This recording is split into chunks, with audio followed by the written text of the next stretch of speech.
Hello and welcome back to another episode of the Late Winner FPL Show.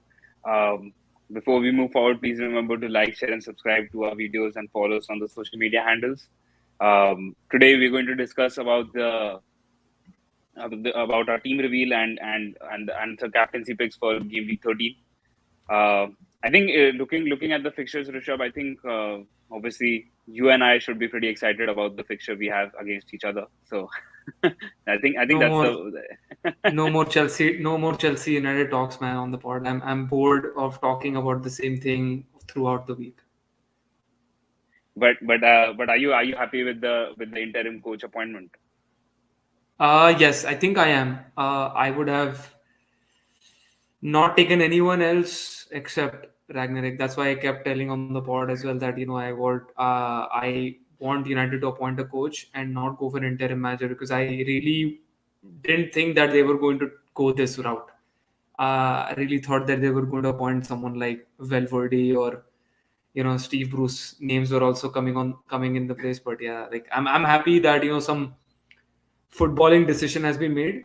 I guess that's all. I mean, I think credit should be given to John Murtaugh. Definitely, I think the current director of football, sporting director of football for Man United. I guess it's a good decision. Let's see how it works out. Definitely, I feel like there will be some brains on the pitch. Whatever United might do in the future now, so it's definitely exciting.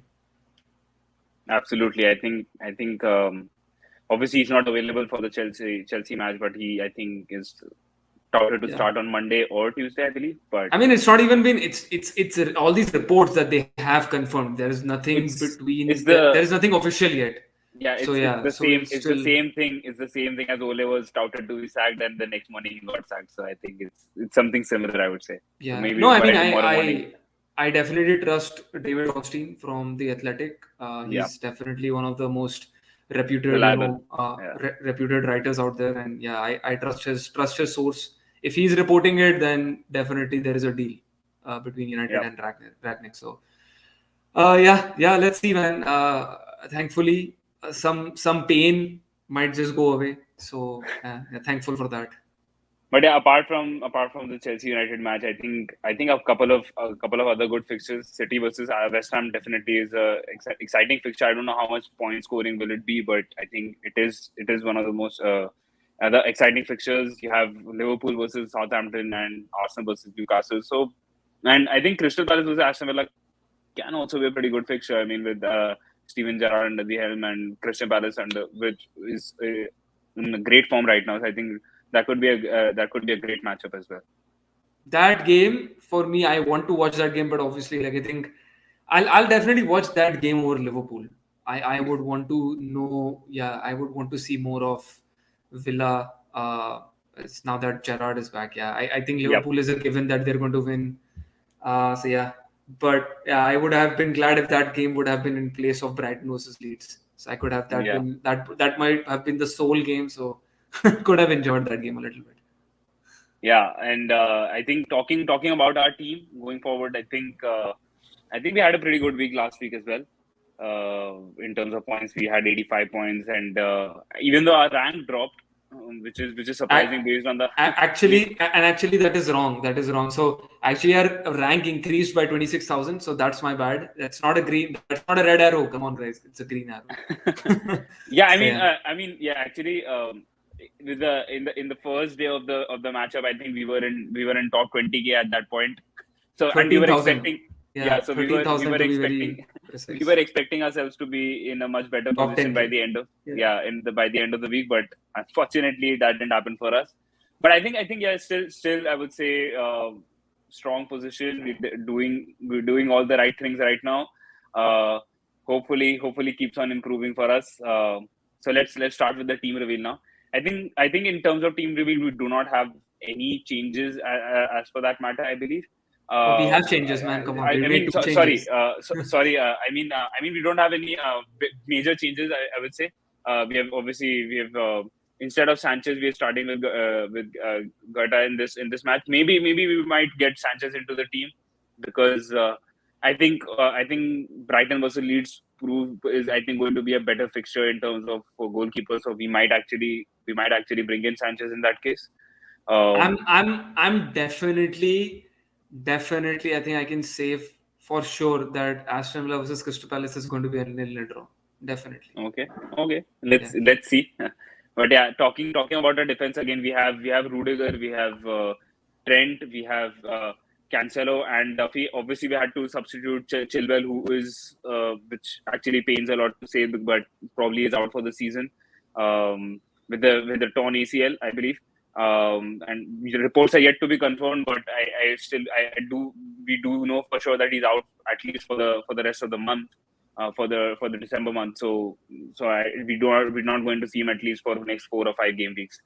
I think that's why we decided to bring in Cancelo instead of Reece James. We were actually having a lot of debate over that, but we wanted to have some versatility in the team as well. We didn't want to just bank on one team, and looking at City, who has been very consistent, just as Chelsea, I think bringing in Cancelo was not a wrong decision from our part, I believe.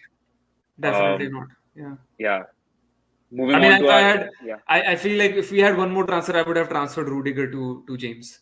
One of the best 3 right backs in the country at the moment, all have them in one team. So that would have been amazing. But I don't think we have any more transfers left. Yeah, and they all have been like, and I believe they all are in the top 3 point scorers for FPL right now. So I think so. Yes. Yeah, it is Reece James, Cancelo, and Trent right now. So yeah. Talking about our midfield, I think we've decided to go with 3 midfielders instead of 4 this time. And we have Raphinha, Gallagher, and Salah. Obviously, don't need to talk about Salah. Gallagher is in the form of his life right now. So he's been performing really well. Another Chelsea lad over here. So really happy about that. But I think Raphinha is something still we are not really confident. Maybe we're giving him this last game week, I would believe, to see if he can actually perform or not. Otherwise, we might actually substitute him out also in next game. Yeah, he's out. I mean, for me, definitely, I think he's hanging by a thread. Definitely, Absolutely. I think Leeds fixtures are also going to change in a couple of weeks. I think definitely because of Chilwell getting injured, we had to do certain things within our team. So that's why I think Raphinha is safe as of now, but he's not going to be safe, in a couple of weeks' time. Yeah. Let's move to the forwards. We have Toney, Jimenez, and Aubameyang. Yes. So we've I have conceded to the players to my fellow colleagues that we have had to remove Ronaldo, and Aubameyang is in here for a punt. To be very honest, I think we've taken a punt on Aubameyang for this game week, just because United next 2 fixtures are against Chelsea and Arsenal. We just felt, given United's performances, we just felt like Aubameyang is the way to go for at least these 2 weeks. As I said, in the earlier episodes as well. So please go check out that as well. The differentials in the watch list. That United's fixtures are going to change from game week 15 up until game week 27. So they have a really favorable run of fixtures for the next 12 to 13 game weeks. And not only Ronaldo, I think there are other places we talked about in the differentials in the watch list video as well. Who can we target in the United team? Then we have Jimenez and Toney. Jimenez obviously has been definitely the better. I had my doubts of Jimenez, but he's been delivering points for us. So he stays for now in our team. And then Toney, I think we were debating on, if we should have what's his name? Jarrod Bowen or Ivan Toney. I think we all considered that, Everton's defense is not looking that great. And just because Bowen, how much ever great he has been in for the last 5 to 6 game weeks, they are playing against a City side at home. It just feels like maybe City will nick that out, even though I feel West Ham are going to win that game. My prediction is going to be a 2-1 win for City, but I just feel City just being at home, I feel like might be like maybe Jarrod Bowen doesn't perform, but I still feel like West Ham are going to give City a run for their money. Talking about our benches. Oh, actually, Sanchez is not suspended anymore, so sorry about that. But Sanchez is going to play. As Rohil just talked about, we might see a switch between 𝗕𝗽𝗓 and Sanchez at the last minute, but at the moment we're going with 𝗕𝗓. And then Bowen, Cornet, and Livramento, just makes sense with the teams that they're playing against to have them on the bench. I don't think Burnley will get that many chances to score against Spurs as well, even though, again, Cornet has been super form. Livramento, again, I don't think so, man. Southampton are going to create any hiccup for Liverpool. I think it's an easy victory for Liverpool. Yep. Moving on to the captaincy picks. We had Salah, Aubameyang, Trent, and James. I think every one of them plays at home, so it just makes sense. Aubameyang, as we said, it's a differential captain pick for us. Why not? And why not go for a differential captain at the moment? I think Salah for me is being covered by the teams. They are trying to figure out how to block him. So he's not getting that many chances. Even if you looked at the game against Porto, he had that one chance, and that was a defensive mistake from Porto, and he capitalized it. That's the difference between what we talked about in the watch list video as well. Or sorry, the differential video as well about Mane. That's the difference between Mane and Salah. He gets the chance and he takes it.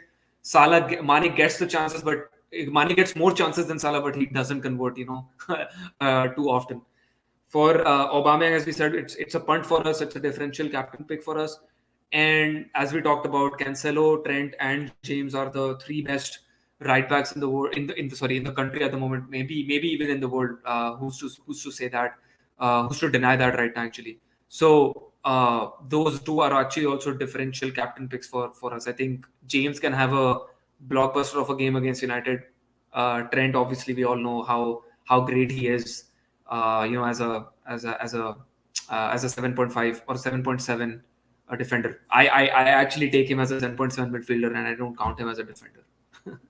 Yeah. Any other captaincy picks that you had, Rohil? No, I don't think so. I mean, I don't think I can actually suggest. I think maybe Smith Rowe could also be a great pick in terms of like for Arsenal players who have Smith Rowe and don't have Aubameyang. Maybe they want to spice up things and like not go for Salah as their captain pick. So I think Smith Rowe could prove to be a differential, another punt captain, as I'd say, because of the form he hasn't been. Obviously, last week's thrashing will definitely change up a few things for Arsenal. So, but I don't think they should read too much into it. Obviously, Liverpool is much superior side, so they should. I think Arteta boys should be pretty happy about the progress they've been making this season so far. So. Looking, Smith Rowe is actually a good option because we all know Newcastle still, even though with all the money that they have, defensively they're not very good. I think three goals against what. I think it will be interesting to see first that how Newcastle does in the transfer window, and then maybe we can talk about what they actually have, because right now they're still on the verge of elimination or relegation. So with all the even influx of money, I think it could. I mean, we all know it will take at least 5 years for them to overhaul the whole team. So, so let's wait and watch in that aspect. Those were our captaincy picks and the team reveal for you guys.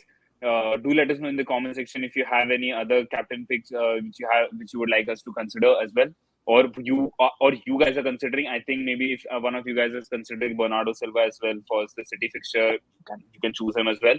But do remember to like, share, and subscribe to our videos. As we mentioned in our previous videos as well, the road to 300 is still counting. Do remember we are 37 subscribers away, so keep hitting the subscribe button and get us to that 300 and the ever elusive 1,000, so that you can get the backstage access also to our conversations.